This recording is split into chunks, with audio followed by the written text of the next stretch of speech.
Level playing field এখন পর্যন্ত সকলের কাছে পরিষ্কার তৈরি হয় নাই।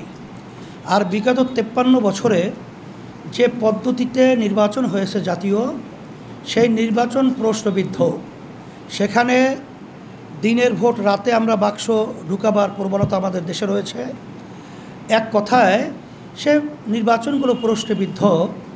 আমরা চাইছি যে এমন একটা নির্বাচন পদ্ধতি হোক, যেই নির্বাচন পদ্ধতির মাধ্যমে প্রতিটা ভোটারের মূল্যায়ন হবে, জাতীয় সরকার তৈরি হবে, ফ্যাসিস্ট সরকার তৈরি হওয়ার মতো প্রবণতা বন্ধ হবে। এজন্যই মূলত আমরা নির্বাচন পদ্ধতি এটা আমরা চেয়েছি। সাথে যেটা আমাদের সবচেয়ে বড় সমস্যা তৈরি করে, কালো টাকার দৌরত্ব, পেশি শক্তি ব্যবহার, এটাও পিয়ার নির্বাচন পদ্ধতির মাধ্যমে এটাও নিরসন হবে।